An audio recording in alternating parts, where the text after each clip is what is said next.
Right. It's 6 a.m. now, and you guys got a lot of rain yesterday. I must have been running errands and in and out of buildings. I didn't see it, but I know a lot of people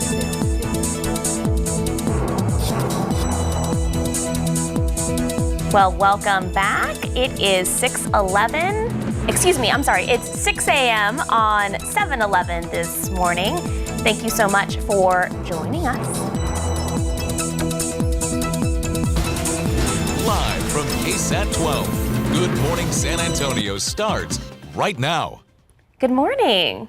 Good morning. Thanks for joining us. Sorry, I had turned my mic on and off, and now it's on again. Like I call this Practice Friday. We're just practicing this morning. Yeah, also waking up with you guys. Thank you so much for tuning in. Yesterday, Steph, you were saying you missed the rain. Mm-hmm. I got a big dose of the rain. Here at KSAT, I was here late into the evening, and we got a good, rain cell over us, Justin. I know you're saying maybe that needs to be the case for some areas. Today? Yes, I think we do this all again, and it's not just today, guys. Next couple of days, we'll have this opportunity to get some of these downpours. So it's kind of spreading the wealth, right? Yesterday, places that didn't see it the day before got some. So this is all good. Let me show you the rainfall totals from yesterday. You mentioned downtown. We picked up about half an inch there. One of the big winners was out near China Grove or I-37 in Southeast Military. I know it's kind of hard to see on the screen, but 1.41 inches. And there were some spots across southern Bragg County that picked up about half to an inch. And then the other big number was down there in Atascosa County where they picked up about 2 inches, estimated at least. So it was a good day rainfall-wise. I don't know if it'll be as widespread today, but we're going to go ahead and keep rain chances at 30%. Just plan for some of those isolated downpours. Have the umbrella. Be ready to use the windshield wipers if you're going to be out and about in the next few days. I went ahead and bumped up rain chances on Saturday, too. It just looks like we're in the same pattern where we got good moisture, and with the heating of the day, you'll get these isolated to scattered downpours. Our forecast today takes us up to 95. There's your 30% chance of rain mainly in the afternoon today. Yesterday, we saw some in the morning. Today, I think it's just relegated to the afternoon hours. And that can mess with the evening commute. We saw that a little bit yesterday, and someone who's very familiar with the commutes, my friend RJ. How are things looking this morning? Yeah, Justin, things looking really good out there if you're about to step outside for our 6 o'clock hour. And yes, I got a good amount of that rain yesterday, and it was definitely delightful if you made your way outside yesterday. I went for a little walk around the Southtown King William area, and it was great out there. As we take a look at traffic right now, 98 couples, we have cleared out that construction that we saw in both directions there on the west and eastbound lanes. 281 San Pedro traffic moving along pretty good near the San Antonio airport, and 151 at 410. Of course, we've had that overnight construction, but we are cleared out there for our drivers on 151. So the rest of the city, everything else is looking really good right now as we take a look at our citywide map here real quick. Not even any construction on the northeast side, so that's good to see.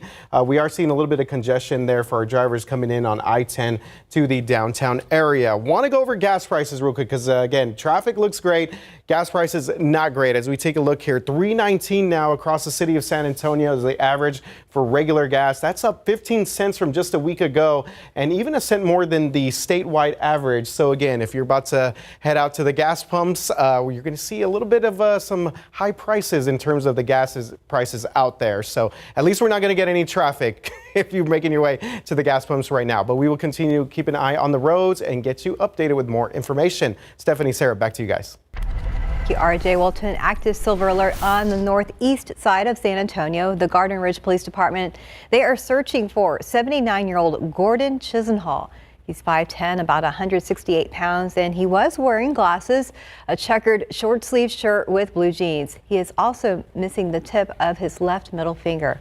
Now, Chisenhall vanished yesterday around 3 p.m. in Garden Ridge near Selma and I-35. He was driving a silver 2014 GMC Sierra truck with a Texas license plate there on your screen, 5TWSM. If you have any information, you are asked to call that number that's on your screen. New this morning, we are working to learn more information about a woman who crashed into a building overnight happening on the city's west side. So this happened at 11:30 last night on West Commerce near Old Highway 90. Police tell us she hit a curb, then drove into the building. Right now, it's unclear if alcohol was a factor. A mother and father in jail this morning on separate felony charges. So Bexar County Sheriff Javier Salazar says Andrea Esmeralda Mena and Jacobo Jimenez Sanchez were arrested for injuring a 4-month-old baby. Now, according to the sheriff, doctors noticed that the baby had a head injury back in May, so Child Protective Services started investigating. The baby's older sibling told investigators that Sanchez threw the baby on the floor. Now Sanchez is charged with injury to a child causing serious bodily injury, and Mena is charged with endangering a child. This morning, over 1 million people in the Houston area are still without power 4 days after Hurricane Beryl made landfall. The city's main utility company, CenterPoint Energy, is facing more pressure to get that power restored.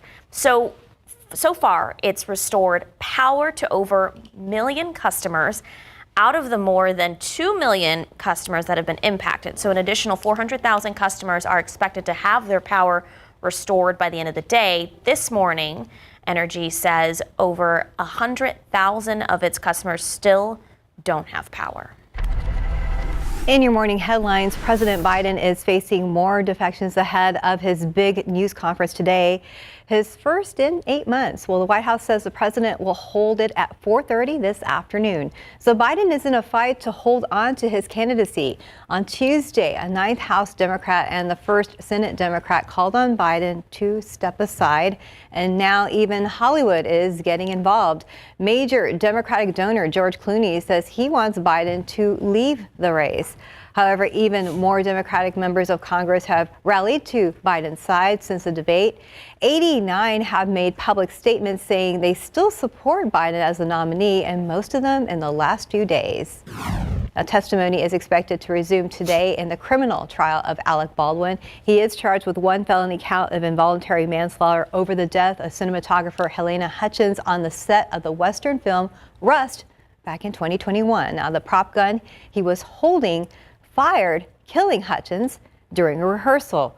Prosecutors argue that Baldwin was reckless and ignored industry rules for firearm safety. Baldwin has denied pulling the trigger. He's pleaded not guilty. Well, in case you missed the news at noon yesterday, we took the show on the road. So Courtney Friedman and I were out of the studio. We went live at Landa Library, that's in the Monte Vista area, and I found out many libraries aren't just about books. They also offer activities to get your body moving this summer. There's a whole lot more at the library, and a lot of it actually happens outdoors. Libraries are fully fledged community centers. Enrich your mind and body outside next time you visit the library. And a lot of people engage themselves not just with their mind, but also with their body. And so many of our locations offer amenities for people to play, explore, exercise, walk, get outside, and kind of enjoy the nature of their communities. Scott Williams with the San Antonio Public Library says you can do just that at Mission Library on the city's south side, located to Mission San Jose. There are 2 playgrounds on its campus, exercise equipment, several outdoor seating areas, and a community garden. But it's not just here where you can enjoy the outdoors while visiting a library. We have 8 locations that have playgrounds. We have 8 locations that have adult fitness centers. We have 4 locations that have walking trails. One of my favorite types of libraries are the ones that are actually located inside of or right next to a park. Like San Pedro Branch Library, located next to the oldest municipal park in Texas, San Pedro Springs Park, complete with trails and a swimming pool. Williams says San Antonio Public Library's goal is to not just provide free books and resources, but meeting the community where they are and to bring people together. It's not just about books. It's about an access point for expanding your mind, expanding your body, expanding your experience, expanding your connection with your community, because it's also a place to meet other people who are like-minded, like you. So yesterday, Steph, we were live at Landa Library, which is near Trinity University. There was not an open spot in the parking lot because so many parents were there at the playground and outside. You know. Yeah, that library, we grew up with that library from when Rooney was really small, because they offer story time. Yeah. And it's like singing and dancing also. And then, of course, the playground. And so even now, up to age 10, she's still meeting friends at that playground. So, yeah, it's a very popular place. It was a happening spot. Yeah. Hey, also, if you go to our Instagram page or my Instagram page, you can find a story on seed libraries. So some of our local libraries have a seed library where you get free seeds that are donated by the community, or you can donate your seeds. So if you want to start a garden, just head to Mission Branch Library and they have a little seed library, and those seeds are free, and then you can, give back later on when you get more seeds. Yeah, that's really cool. There are a lot of different things to do inside and outside of the libraries. Also, I didn't even realize till recently, because my daughter's not a teen yet, but Central Library has a whole huge section for teenagers, and they get to be on the computer, be online, and do all kinds of activities, and that comes in handy because Central is located very close to I guess it's several campuses, the Fox Tech, CAST, ALA campus right there downtown San Antonio. The YA section, yes. The young adult section. I have so many favorite books from when I was a teenager. But you can watch all these stories from yesterday's live show. Just head to our website, ksat.com. The time now is 6:10 and 72 degrees for now. Go Spurs, go! After the break, if you're looking to snag a new Wemby or Chris Paul jersey before next season, listen up. Spurs fans can go somewhere new to get their gear. RJ will tell us about it next. Yeah, I'm excited about that new store. And looking out there with live cam starting at 72 degrees, not too bad for now. You can see the sun's trying to come up, so we're going to be checking in with Justin to see what our chances are for any drops of rain after all the rain we got yesterday. We'll be right back.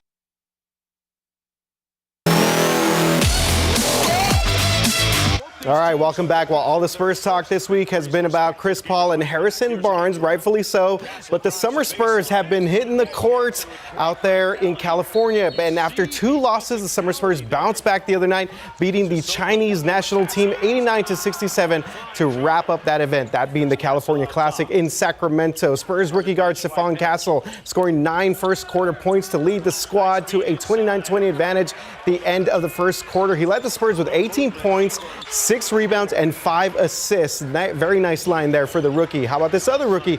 Harrison Ingram added a 16-point, 10-rebound double-double to go with 2 steals. Afterwards, head coach Kenny Trevino was asked what his team is carrying into the Las Vegas Summer League. A bit of momentum and experience. A lot of those teams are going to go through what we went through that first game, where we just kind of look a little, not shell-shocked, but just we don't know. We haven't battled adversity yet. Now we've seen it. We've seen it both sides. We've seen the shooting woes. We've seen, some teams shooting great against us, and that experience is going to help us.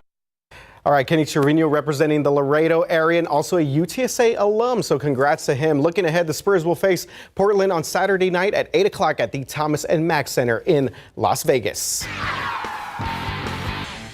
All right, and if you're excited about the upcoming season, at this point, who's not? Maybe get that new Wemby jersey on lockdown, or a new Chris Paul jersey, maybe in silver and black. That is still weird to even say Chris Paul with the Spurs. Well, we have a new official Spurs merchandise store that is coming to the Rock at La Cantera this fall. The official Spurs fan shop will be on the first floor of the Spurs practice facility at the Victory Capital Performance Center. It's expected to open in the fall and will be open 7 days a week. And this is actually the new shop that's going to replace the shops at La Cantera Spurs store, which closed down a little while ago. So right now on KSAT.com, we have more locations of other Spurs fan shops as well. Guys? Well, it's almost football season, and in case you missed it yesterday on GMSA at 9, we have our matchup for the 3rd annual KSAT Pigskin Classic. So this year, the KSAT Pigskin Classic will be on August 29th, and we will feature Bernie Greyhounds taking on Piper Warriors. So this year's KSAT Pigskin Classic is a little different than in previous years. The game will take place at Piper Warrior Coliseum, not the Alamo Dome. However, we will still have all the excitement and hype to kick off the high school football season. The game will still be shown on TV right here on KSAT 12 and will be live streamed on KSAT Plus, the BGC app, and KSAT.com. There will also be a pregame and a postgame, so get your tickets now for that big game and mark your calendars for the 3rd annual KSAT Pigskin Classic. Remember that music? Well, Not Fiesta, too long ago. right? It's not too long ago, and we're already thinking about the next Fiesta. However, the Fiesta Flambeau Association has announced the parade theme and the logo for 2025. So next year, the theme for the fan favorite event is Deep in the Arts of Texas. So organizers plan to announce their poster contest online later today. The Flambeau Association works on the parade year-round to make sure everything is good to go by the time Fiesta rolls around. And it will be here soon. That reminds me of the deep in the Deep in the arts of Texas, right? I love That's that. cute. That's cute. Very cute. What do you think, RJ? I love it, yeah, and you're right. That music, it's like, it's just ingrained in you already, yeah, as we get set for Fiesta. The other day, they announced the march for the holiday parade, too, and it's like, oh my God, they're already thinking about the holiday parade, thinking about Fiesta. Yeah, good stuff out there. As we take a look, Loop 410 Broadway, traffic moving along pretty good there. 281 at the Quarry, same situation there as well. And again, all clear on the west side of town if you look at 90 at Couples Road, 281 at San Pedro. So yeah, things are looking great if you guys are about to step outside right now. No major accidents or delays to let you know about. No major construction holdups there as well. Just keep in mind that over the next couple of days or so, 151 from 410 to 1604 will be closing both directions. That'll be an overnight closure there as they continue all that work on 151. We did a full story on this yesterday to kind of give you an idea of what they're doing out there. But everything else, guys, across the city looking great. 35 Space Center and 90 at Nogalitos. And, you know, the KSAT Pigskin Classic, y'all, Piper, one of the sort of becoming a powerhouse there. So I'm excited for that matchup there. They were 12-2 last year, and folks may be like, where is Piper High School? Yeah, where is that? It's up 281 at Timberwood Park. So it's part of the Comal ISD. But yeah, one of the fastest growing areas in our area. And they are already doing some good things. Are they a rival of Bernie? So they will become soon a rival. Both those schools are definitely, some powerhouses here. So that is going to be a great matchup, very high scoring. It's a newer school, right? It's a new school along with Davenport up there. They're doing a lot of building of new schools out there on the far north side. Oh, that's good that they had a good season last year. So that should we'll be a good see. matchup. Yeah. Thank you, RJ. And yesterday, the rain came down heavy in spots, and we got a beautiful picture here on our KSAT Connect. Mother Nature was throwing them bows out there. Shout out to Luda, my millennials. Yeah, you can feel me there. It was a beautiful shot. This is, we got several, but right at the evening time, you could see the rainbow there throughout much of the city if you're looking back towards the rain on the south side. So beautiful, beautiful shot. We appreciate it as always. And our Futurecast today does show that we could get a few more pop-up showers and storms. Now, in this case, most of the models want to keep it east of I-35. We'll see how that plays out. I don't know that it'll be as widespread as yesterday, but I still think we have an opportunity to get some of these downpours, and it'll be hit or miss type activity. Now, as we get into tomorrow, the moisture levels maybe are just a little bit better. So tomorrow morning, it shows some activity early and then even more during the afternoon. So yes, we're not done with the rain just yet. Keep the umbrella with you. Just in case. 72 in San Antonio this morning, 74 in New Braunfels, 72 in Converse. We've got 60s up in the hills, 60, 66 in Bernie, and 65 right now in Kerrville. And I want to show you the high temperatures yesterday. This is pretty incredible. So Las Vegas hit 118. That's a record. Phoenix was at 115, and Furnace Creek, which is Death Valley, 128. That is not a record, believe it or not. The highest temperature ever recorded on Earth was there, and that was 132. So almost. But these numbers are huge. 104 Salt Lake City, 108 in Boise. They are baking, and it's dangerous heat for those folks out west. Even places like Portland, Oregon, there at the top of your screen. I know it's cut off a little bit, but 102. And that's where they've had some real issues up there. You got to keep in mind some of those folks up there don't have AC. So when you get these kind of numbers, it is dangerous, and that will continue again today. Not for us. We'll have temperatures in the 90s, 91 at 1 o'clock, 93 2 p.m., 95 at 4 o'clock. There is a 30% chance for shower or storm, some downpours a little bit later today. We'll go 30% chance coming up tomorrow, 94 on Saturday too, still a 30% chance. So we're kind of within this pattern next few days. But by Sunday, high pressure begins to nudge in, and that basically takes our rain chances away, and that allows temperatures to go up even higher. 97 on Monday, 97 Tuesday, and we'll be closing in on 100 on Wednesday. But but all things considered, we haven't had that bad of a month for July, considering last year we were at 100 basically each and every day. So not too bad. And hopefully, again, you'll get some rain where you are a little bit later today. We'll be right I have moderate to severe Crohn's disease. Now there's Skyrizi. Things are looking up. I've got symptom relief. Control of my Crohn's means everything to me. Control is everything to me. Feel significant symptom relief at 4 weeks with Skyrizi, including less abdominal pain and fewer bowel movements. Skyrizi is the first IL-23 inhibitor that can deliver remission and visibly improve damage of the intestinal lining. And Skyrizi is proven to help deliver long-lasting remission at 1 year. Serious allergic reactions and an increased risk of infections or a lower ability to fight them may occur. Tell your doctor if you have an infection or symptoms, had a vaccine, or plan to. Liver problems may occur in Crohn's disease. Now's the time to ask your gastroenterologist how you can take control of your Crohn's with Skyrizi. Control is everything to me. Learn how AbbVie could help you save. We're going past the wall and giving you a different perspective of the border. We got to ride along with Border Patrol agents along the Rio Grande, and we want to take you along with us. Hi everyone, my name is Danielle Ibarra and I'm a reporter at KSAT, the ABC affiliate in San Antonio, Texas. Just past this gate is Shelby Park here in Eagle Pass. It's a public park that the state took over back in January. Governor Abbott accuses President Biden of not doing enough to stop the migrant crisis, which is why the state took it over. But as part of that takeover, the feds and Border Patrol aren't allowed in. How has that impacted what Border Patrol does? I don't know that there's probably some nuisance hindrance to it. Makes it a little more difficult to patrol that area. You can listen to more of our conversation with Chief Patrol Agent Robert Danley right now on KSAT.com. So Daniela will be live with us GMSA at 9 to really go into detail about all of the issues at the border, especially with everything that's happening at Shelby Park in Eagle Pass. Again, she'll be with us at 9 a.m. All right, well, stay with us. And time now 6:26 and 72 degrees for now. Take a look outside on the roads with TransGuide. Oh, the sunrise looks beautiful out there. So far, no big issues on the roads out there. RJ is gonna give us a preview when we come back. Take a live look outside with live cam. The sunrise coming up. Looks like a calm morning out there, 72 degrees.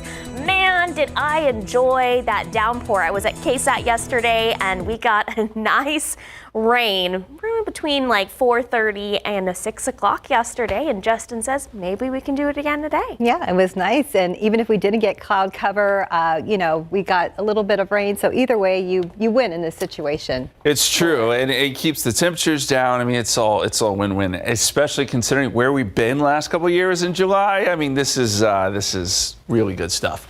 Yes, we do have another chance for some isolated showers and downpours today.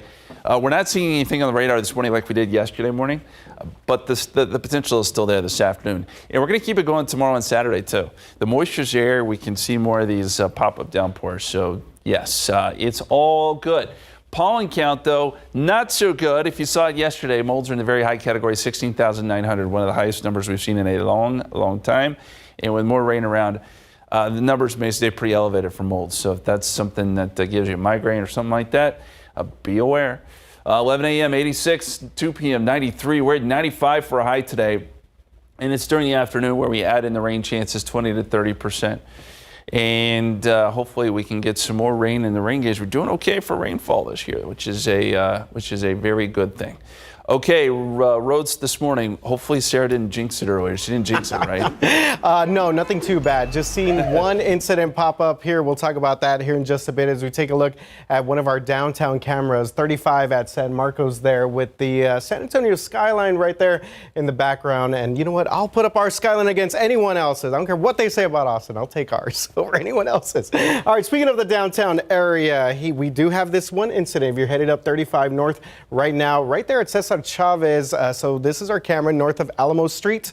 We do see a vehicle off to the right-hand side there. So this is, again, right before you get to the Cesar Chavez exit off of right there off of 35, a little bit past South Alamo coming up from the King William area. Real quick, want to get to some inbound and outbound traffic times. Inbound times are looking really good right now as we go ahead and switch over there, and you see a lot of green on our screen there. So if you're coming in from Bulverde, that's going to be 19 minutes to get to downtown, 32 minutes for all of our folks out there in the southeast side in Floresville. How about some outbound times in 27 minutes out there to New Braunfels and 27 minutes to Floresville, 17 out there to Lytle. So things looking pretty good out there right now. Stephanie, Sarah, back to you guys. Thank you, RJ. Well, later today, jurors will hear testimony in the trial of a man accused of shooting and killing his roommate 22 years ago back in 2002. Cavante Walls took the stand yesterday and said it was an accident.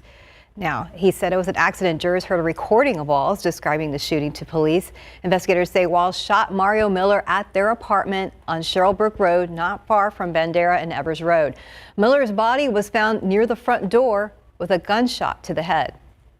Now, in the video shown to the jurors, Walls tells police that he didn't mean to shoot Miller. You can also hear Walls tell a detective the two argued about money. However, says Miller threatened him with a gun. So we had just got done fighting at this point. I know I took the gun from him. Well, later in that video, detective tells Walls they have surveillance footage of the shooting. He's got bags in his hands, and he's walking out the door, and he gets shot in the back of the head. He's shot in the back of the head. I know, I didn't mean to though. So now a jury has the final say. They will now have to determine whether the shooting was an accident or a murder. Well, funding is coming from Bexar County to boost firearm safety. So on Friday, the county will open applications to community-based organizations that promote gun safety. It's part of phase 1 of Gun Safety and Education Initiative. This phase will focus on figuring out where the community stands on these issues with the help of local organizations. So community-based organizations that prioritize on gun safety can receive up to $5,000 to help the county collect this information. In total, Bexar County has $100,000 to give out. This program will reach different individuals where they live, where they work, where they interact. Those applications open on Friday morning. Funding is first come, first serve, but the county says its deadline for submissions is September 12th of this year.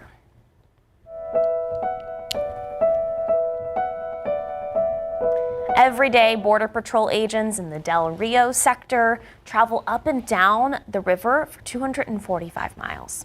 And every day, hundreds of migrants try to cross it. Border Patrol agents are responsible for stopping smuggling and people from entering illegally. Just 6 months ago, agents processed a surge of thousands of migrants in Eagle Pass. The massive undertaking drained resources and forced the agency to shut down an international bridge. Chief Border Patrol Agent Robert Danley had just been assigned to oversee the sector. We had to clear the numbers because there's a little over 10,000 people in our facilities and then also underneath the bridge in combination. And we had to get to a safe number, manageable number where we could make that transition. But Danley says so much has happened in his first 6 months on the job. Several high-profile politicians like presidential candidate Donald Trump had visited the region, and migrant crossing numbers have been scrutinized. And the state has been keeping his agency from entering a city park. You can watch the full interview online right now, and later today on GMS at 9, we're going to give you an exclusive look at Border Patrol's work on the Rio Grande.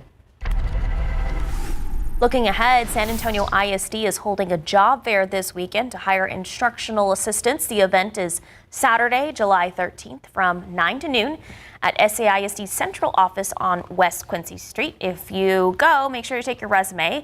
Interviews will be on site, and the district could hire you on the spot. You need to register before you go, so you can either scan this QR code or look for this story on KSAT.com. And while you're on our website, go ahead and check out this story. There are several little libraries in our area in South Bexar County where you can take your kids and pick up books this summer. That is key, especially because areas in South Bexar County don't have many libraries right now, which are crucial during the summer months. So when kids are off from school and they need to read, you can also drop off books at those libraries so other kids can read them. Well, later this morning, hopefully some kids in our area will be heading out for a bike ride or some exercise before it gets too hot in the afternoon. Well, we've been talking about what's the appropriate age for kids to learn to ride their bikes and training wheels or no training wheels. And we've been talking about it all morning. We've been asking our viewers for some personal feedback.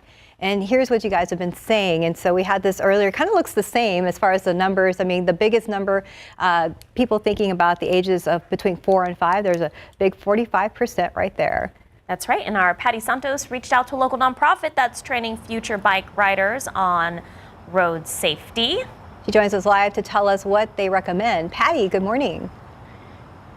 Hey, Sarah asked me earlier how old I was when I learned to ride a bike. I was about 8 years old, and I remember very well because I remember crashing into that bush. It hurt a lot. So talking about the local nonprofit, their goal is to help kids be confident when they're outdoors. And they say parents can really help out their kids because they can get them on a bike as soon as possible. And they strongly suggest that you think about ditching those training wheels. How to ride a bicycle: remove the training wheels, remove the pedals, and lower the seat so that their feet can touch the ground, and then little by little they can start to learn to balance.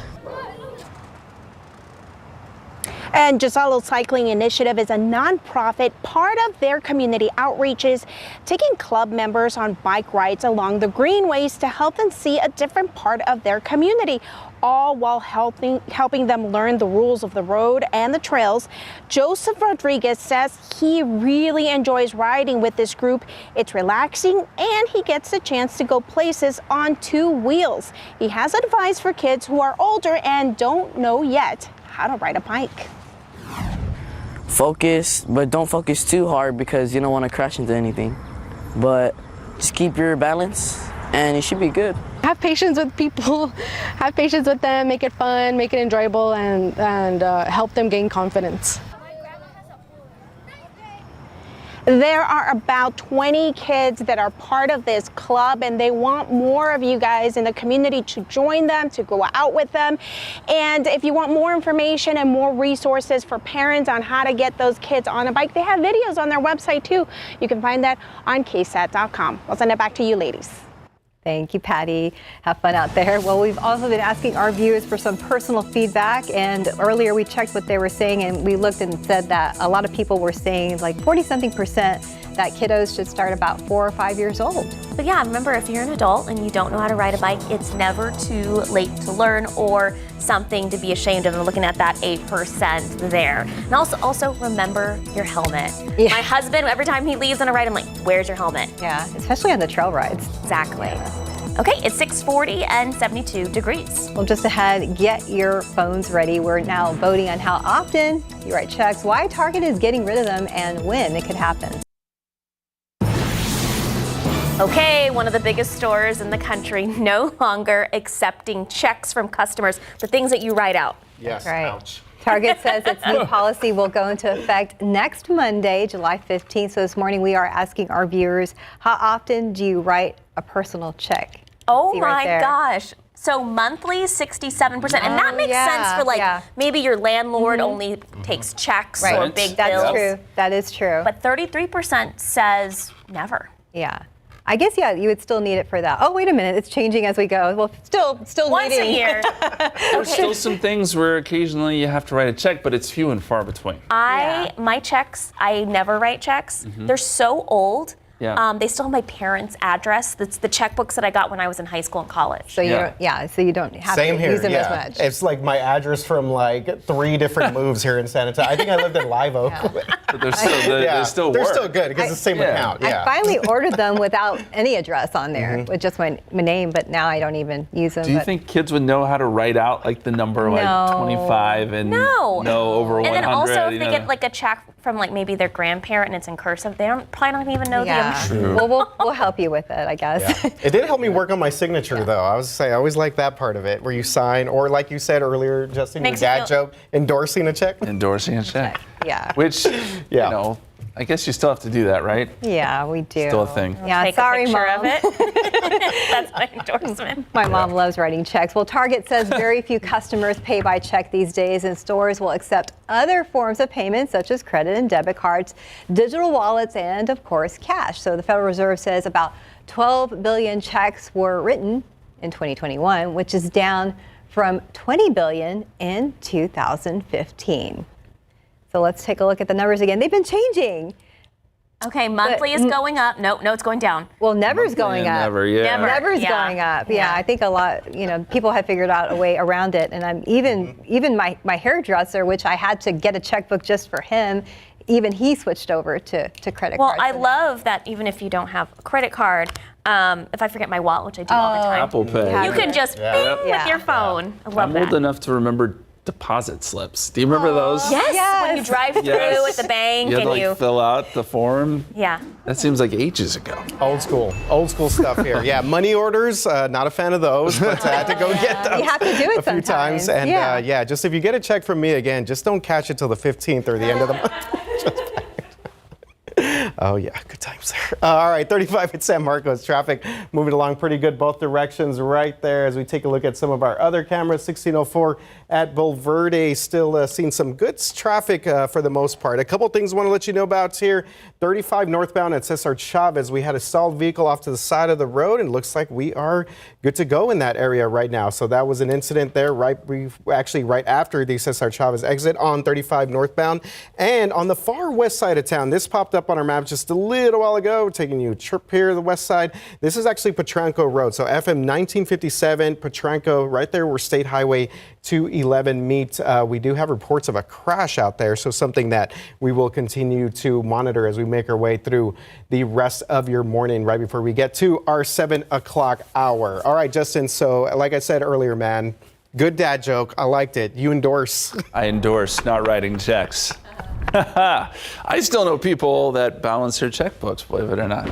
That's still a thing. Break out the calculator. Anyway, I won't name names. Forecast when it comes to dust. We do have some Saharan dust headed our way. I think over the weekend you'll see it increase, especially by Sunday. This is Sunday morning, the darker brown representing kind of the thicker concentration. You'll notice a little more haze in the atmosphere. Sunrises and sunsets will be kind of colorful, and occasionally it can affect your health just a little bit if it's something you're allergic to. We're going to see this probably through about Tuesday, some of that dust tracking through South Texas. Meantime, when we're talking tropics, a couple of areas that we're watching. One off the East Coast, 10% chance. And I don't think this has much of a chance of developing. Even if it does, it's going to be moving on shore here very shortly. So I don't think that even is a concern. Then out in the Pacific, it's been a very slow season, but there is a chance for some development out there next 7 days. Nothing imminent, though. And if you look at the names, we've been through Alberto, Barrow, of course, and Chris. Chris was brief, but it was there. Next name on the list would be Debbie, and we are expecting this to be a busy season, so we'll see how many of these names we work through. But we're already kind of getting off to a quick start here. Rainfall yesterday, it was nice to see. Of course, the day before we got a lot of rain on the north side. Yesterday it was more south side, so it's good to see that we're spreading the rain around. Mitchell Lake 0.43, Lytle 0.14. Some of the bigger totals downtown, nearly half an inch. And then near China Grove and I-37 in Southeast Military, 1.41. And then we got some estimates of 2 inches plus down in Atascosa County down there around some of the farming communities, so that's great to see. Our futurecast today shows we'll get some more isolated showers and storms, more of those isolated downpours, although this go around it may be more relegated to those east of I-35. As we get into tomorrow, a little deeper moisture works in, so I think maybe we get some rain chances a little bit earlier in the day, and then they stick around through the afternoon, some more of these downpours. So it's a good looking forecast today, tomorrow, and Saturday. That's when our rain chances will be. 72 right now, 74 in New Braunfels, 60s for Bernie and Kerrville. We're off to a pretty nice start. And the forecast for today, noontime, 89, and then we put in a 30% chance of rain this afternoon. 95 is your forecast high. Heat index will be 100 plus. 94 Friday, 94 Saturday with that 30% chance of rain. And then we'll take it up to 97 on Monday and upper 90s Tuesday and Wednesday. We'll be right back. I'm just kidding. We're not. We're going to stay right here. Hold Sorry, on. that's my fault. Oh, you're good. It's okay. It's Thursday, so it's practice Friday. We are making sure we're just getting the hang of Yeah, I things. guess so. You're fine.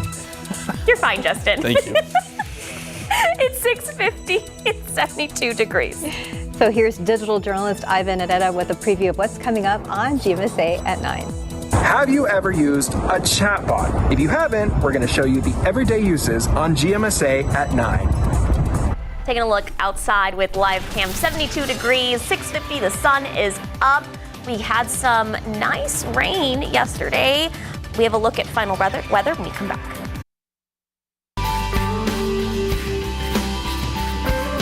You have gently used medical mobility items like wheelchairs that you no longer need. You might consider donate them to Project Mend. So they're going to be holding a community drive this weekend at Wonderland of the Americas on Fredericksburg Road. You can drop them off Saturday between 9 a.m. and 2 p.m. And for more information, just head over to KSAT.com.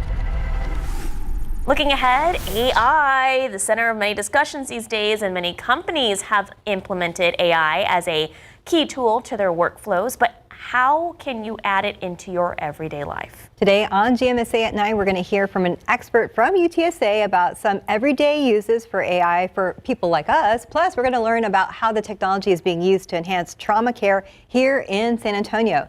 So tune in for those stories and more today on GMSA at 9. We're going to check in with RJ for a final check of traffic. Yeah, was that a shot of the Matrix there with all those numbers and combinations going by there? All right, 90 eastbound Meadow Creek, have a stalled vehicle off to the side of the road there. Traffic's still moving along, but something to keep in mind if you're headed out far west side of town. Speaking of the far west side of town, Potranco at State Highway 211 have a crash that's backing up traffic pretty good in this area. So if you're coming in Potranco, State Highway 211, just keep that one in mind. You may run into some pretty good backups out there. And then everything else across the city is looking pretty good, even the north side of town. Justin, how are things looking outside? Clear. We don't even really have any morning clouds, so that'll crank temperatures up. But with the heating of the day, you'll get some more of these pop-up downpours. We'll see that today, tomorrow, and Saturday. So about a 30% chance. Hard to pinpoint exactly when and where, but I think afternoon hours is kind of your main time frame there. And if you do see one of these downpours, just like the last couple of days, you could get some pretty good rain out of it. They're just not moving very much. They build up, drop a lot of rain, kind of rain themselves out, and fill up your rain gauge if you're lucky enough to get underneath one of these downpours. But it's nice. The little breaks here and there, we'll take it. It's been terrific. July is typically one of our hottest months, so this is good. Yes, we won't complain here. We'll take those cooler temps. Thanks for joining us. We'll see you back here at GMSA at 9. GMA is next.